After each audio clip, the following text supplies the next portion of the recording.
अस्सलामु अलैकुम वरहमतुल्लाहि वबरकातुह। मैं हूँ नकीब शहदाई अंसार वसी। आपका मेरे यूट्यूब चैनल में इस्तकबाल है, खुशामदेद है।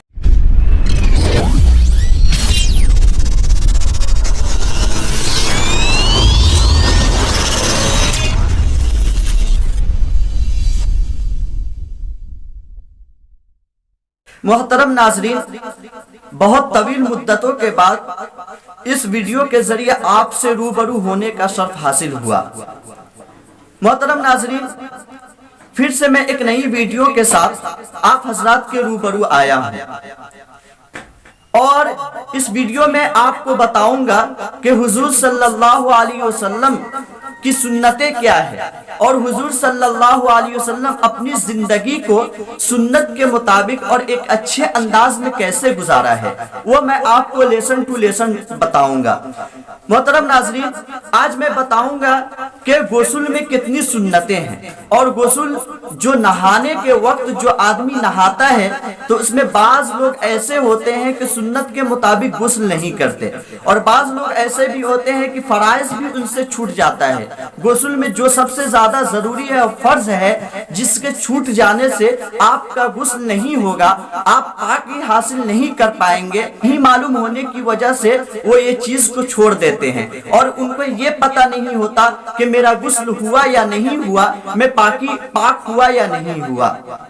तहारत से यानी पाकी से हुजूर सल्लल्लाहु अलैहि वसल्लम की सुन्नत को बताने की कोशिश करता हूँ कि आप सल्लल्लाहु अलैहि वसल्लम कैसे अपनी जिंदगी को गुजारा करते थे। तहारत सबसे जरूरी है, यानी पाकी हर मोमिन के लिए जरूरी है। जब तक मोमिन पूरे तरीके से पाक नहीं होता है, उसकी कोई भी इबादत अल्लाह के यहाँ काबिल कबूल नहीं होती, वो मनसूख और फस्क हो जाता है, यानी खत्म हो जाता है। तो इसलिए सबसे पहले पाक होना जरूरी है हर इबादत के लिए। इसलिए कि आप सल्लल्लाहु अलैहि वसल्लम की एक हदीस है कि ला तुकब्बलुस सलात बिगैरि तुहूरिन, पाकी के बगैर कबूल नहीं होती। नमाज पाकी के बगैर कबूल नहीं होती, चूंकि इबादत नमाज सबसे ज्यादा अफजल तरीन इबादत है। जब नमाज कबूल नहीं होगी तो दीगर जो इबादत है वो कैसे कबूल होगी पाकी के बगैर। तो कोई भी इबादत पाकी के बगैर कबूल नहीं होती। तो इसलिए मैं बताना चाहता हूं कि हर मोमिन के लिए जरूरी है कि वो आप सल्लल्लाहु अलैहि वसल्लम आकाए नामदार ताजदार मदीना मोहम्मद अरबी सल्लल्लाहु अलैहि वसल्लम के मुताबिक अपने जिंदगी को गुजारे और अपने बच्चों को इस बात का हुक्म दे और उनको उनकी इस्लाह कराए कि वो सुन्नत के मुताबिक अपने जिंदगी को गुजारे। नहाने के वक्त सुन्नत का ख्याल रखना चाहिए, सोने के वक्त सुन्नत का ख्याल रखना चाहिए, उठने जगने के वक्त सुन्नत का ख्याल रखना चाहिए और खाने के वक्त, मस्जिद में जाने के वक्त, निकलने के वक्त, बैतुल खला में जाने के वक्त, निकलने के वक्त, ये तमाम चीज जो रोजमर्रा के वक्त में हम लोग करते हैं और हम लोग के करने का जो रूटीन है और वो तमामी चीज को सुन्नत के मुताबिक गुजारना हम लोगों के लिए जरूरी है। गुस्ल में 11 सुन्नतें हैं। नंबर 1, गुस्ल करने या नापाकी दूर करने या नमाज जायज होने की नियत करना दिल से, अगर जुबान से कह ले तो ये बेहतर है। नंबर 2, कपड़ा उतारने से पहले बिस्मिल्लाह पढ़ना। नंबर 3, दोनों हाथों को कलाइयों तक 3 मर्तबा धोना। नंबर 4, इस्तिंजा करना यानी मकामे नजासत को अच्छी तरह धोना। नंबर 5, पूरे जिस्म पर अगर कहीं भी नजासत लगी हो तो उसको अच्छी तरह धोना। नंबर 6, नमाज की तरह मुकम्मल वजू करना, मिसवाक करना, हाथ और पैरों की उंगलियों और दाढ़ियों का खिलाल करना। हाथ और पैरों की उंगली और दाढ़ी का खिलाल करना।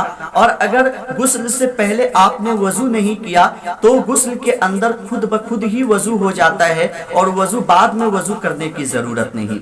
बाज हजरात ये बात समझते हैं कि 2 मरतबा नहाने के वक्त 2 मरतबा वजू करेंगे तभी جا کے اس وضو سے کوئی عبادت کر پائیں گے۔ تو آج اس بات کو میں ظاہر کر دینا مناسب سمجھتا ہوں، بہتر سمجھتا ہوں۔ محترم ناظرین، 2 مرتبہ وضو کرنے کی ضرورت نہیں۔ اگر آپ نے غسل سے پہلے وضو کر لیا تو یہ آپ کی سنت ادا ہو گئی۔ اگر غسل سے پہلے وضو کرنا بھول گئے اور غسل کے اندر وضو کیے تو اگر غسل کے اندر بھی وضو نہیں کیے تو وہ خود بخود آپ کا ایٹومیٹک غسل ہو جاتا ہے، غسل کے ساتھ ساتھ ایٹومیٹک وضو بھی ہو جاتا ہے۔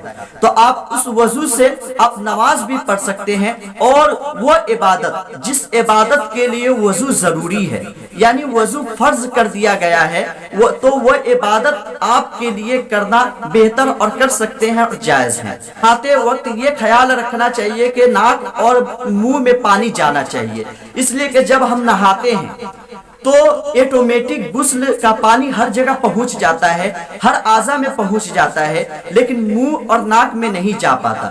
تو اس بات کا خیال رکھیں کہ اگر آپ نہاتے وقت منہ اور ناک میں پانی ڈال دیا اور اچھی طرح، تو وہ آپ کا غسل کے اندر ایٹومیٹک وہ وضو بھی ہو جاتا ہے اور بعد میں وضو کرنے کی ضرورت نہیں۔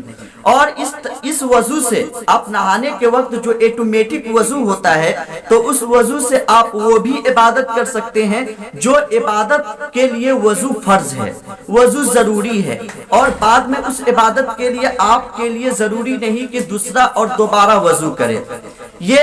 یہ خیال رکھنا چاہیے کہ جو غسل میں وضو ہو گیا، جب تک اس وضو سے کوئی ایسی عبادت نہ کر لے جو عبادت کے لیے وضو فرض ہے تو دوبارہ وضو کرنا مکروہ ہے۔